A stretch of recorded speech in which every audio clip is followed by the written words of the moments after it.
world is full of ghosts and monsters. We tell stories about them, things that go bump in the night, things that hide in the shadows. But the truth is, the most terrifying monster is the one you can see, the one that's made of flesh and blood, the one that's standing on the other side of the street watching you, the one that's been in the car behind you for the last 20 miles. The fear of being prey, that's a primal fear, and it's real. Tonight, I have 3 stories from people who found themselves in that exact situation. People who locked eyes with a predator and who were lucky to get away. First story I have is from a woman named Chloe who learned that her apartment building wasn't as safe as she thought. She writes, "I live on the 7th floor of a high-rise building. It's a secure building. You need a key fob to even get into the lobby, so I've always felt safe. I was coming home late from a work dinner around 11 p.m. I got into the elevator in the lobby. Just as the doors were closing, a hand shot in and stopped them. A man stepped in. He wasn't dressed badly, but he smelled faintly of alcohol and his eyes were intense. I immediately felt that prickle on the back of my neck. I pressed the button for floor 7. He just stood there, staring at the door. "What floor?" I asked, trying to be polite. He just grunted, not looking at me. I pressed the closed door button and my heart was hammering. The ride-up was silent and awful. I just stared at the numbers 1 to 3. I was praying he was going to a lower floor for 5, 6. The doors didn't open. My blood ran cold. He was going to my floor. The elevator dinged on floor 7 and the doors opened. I stepped out, walking as fast as I could without running, fumbling in my purse for my keys. My apartment was at the end of the hall. I heard his footsteps behind me, heavy and measured. He was walking at the exact same pace. I got to my door, my hands shaking so badly I could barely get the key in the lock. I could hear his footsteps getting closer. I didn't want to turn around. I didn't want to see him. I finally got the key and turned it and threw the door open. I jumped inside, slammed the door shut, and threw the deadbolt, my back pressed against the wood. My heart felt like it was going to explode. I stood there, listening for a full minute. Silence. I thought, okay, I'm crazy. He just lives on this floor. I'm just a paranoid woman. I finally let out a breath and went to look through the peephole just to confirm he was gone. I put my eye to the hole, and he was still there. He hadn't moved. He was just standing in the hallway about 10 feet from my door, his back to me. He was just waiting. I watched frozen for almost a full minute, and then, so slowly I thought I was imagining it, he started to turn his head. He turned his head, looked right at my door, and then he smiled. He knew I was watching him. He took 1 step towards my door, and I screamed. I jumped back and fumbled for my phone to call 911. As I was dialing, I heard a sound from the hallway. He was laughing.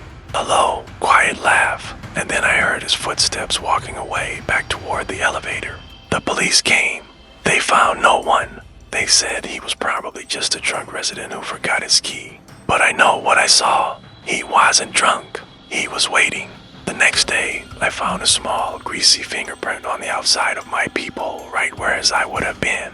I moved out a week later. Our next story is from a college student named Anna. It's a terrifying reminder that in the digital age, a stalker doesn't need to be outside your window. He can already be inside your room. She writes, "I was a sophomore, living in a co-ed dorm. The dorms were old, but the campus was safe. I was always careful. I always locked my door, but I was also naive. I started noticing him about a month into the semester. He was just around. He was in the cafeteria when I got breakfast. He was in the library sitting a few tables away. He was at the bus stop when I went to class. I just figured we had the same schedule. He was quiet, never made eye contact, and I just dismissed him as that weird guy. Then I started losing things. My student ID card vanished, then reappeared in my backpack. My favorite hoodie was missing for a week, then it was back in my closet, but it smelled weird, like cologne. I told my roommate, and she said I was probably just stressed. I started to believe I was going crazy. The climax happened on a Thursday. I came back from a late class and my laptop, which I always kept locked, was open on my desk. The screen was on. I was furious. I thought my roommate had used it. Went to close it, but I saw a folder open on the desktop. The folder was just titled A. I'd never seen it before. I clicked on it. My blood turned to ice. It was photos. Hundreds of photos of me. There were photos of me walking to class, photos of me in the cafeteria, photos of me studying in the library, and then the photos were inside my room. There were photos of me at my desk, photos of me getting changed, and the last photo, the last one, was a photo of me sleeping in my bed taken from the corner of my own room. And in the bottom left corner of the photo, timestamped just 2 hours earlier, I could see the sleeve of a jacket, the same jacket that weird guy always wore. I ran to the RA, who called campus security. They went to his room, which was just 2 doors down from mine. He was gone. He had cleared out. But in his closet, they found my student ID card, my missing hoodie, and a small, cocaine-sized camera. The police found out he had used my ID to get a copy of my room key cut. He had been coming into my room for weeks, installing that folder on my laptop while I was in the shower and watching me sleep. I don't know where he is now, but I know he has a picture of me sleeping. I haven't slept with the lights off since. Our final story for tonight is from a guy named Ben. It's a classic Stalker story, but with a twist that proves the horror doesn't always end when you think you're safe. He writes, I was driving home from a buddy's house way out in the country. It was about 1 a.m. and I was on a long 2-lane highway, nothing but forest on either side. I hadn't seen another car for almost an hour. Then a pair of headlights appeared in my rearview mirror. They came up fast and then they just sat there about 50 feet behind me. They didn't pass. They just matched my speed. I tapped my brakes. They tapped theirs. I sped up a little. They sped up too.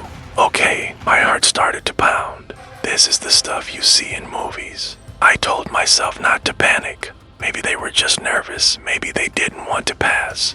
I kept driving for 10 more miles. They never left. Still there. I was really scared. I knew I couldn't drive all the way home. I couldn't let them know where I lived. I saw a sign for a small town exit, and I took it, yanking the wheel at the last second. The car behind me yanked the wheel too, its tires screeching, and stayed right on my tail. Okay, this was real. This was happening.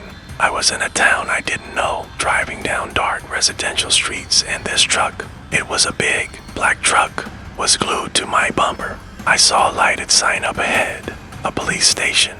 I slammed on the gas, drove straight for it, and laid on my horn, pulling right up to the front steps. I jumped out of my car, ready to run inside, screaming. The moment I got out, the black truck just stopped. It sat in the middle of the road for a second. The high beams were blinding. I couldn't see the driver. Then it slowly backed up, did a 3-point turn, and just drove away calmly back toward the highway. The police came out.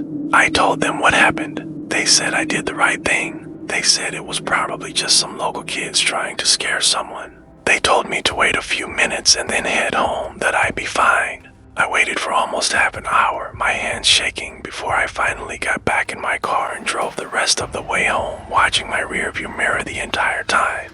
Was never so happy to see my own driveway. I pulled in, ran to my door, unlocked it, and got inside, bolting the door behind me. I let out a huge sigh of relief. I was safe, and then I saw it. On the doormat, right where I had just stepped over it, was a small, white envelope. My name, Ben, was written on it in a messy, black scrawl. My blood froze. I slowly picked it up. Inside, there was a single folded piece of paper. I opened it. It said, "You're a fast driver, but I'm a patient one. I know where you live now.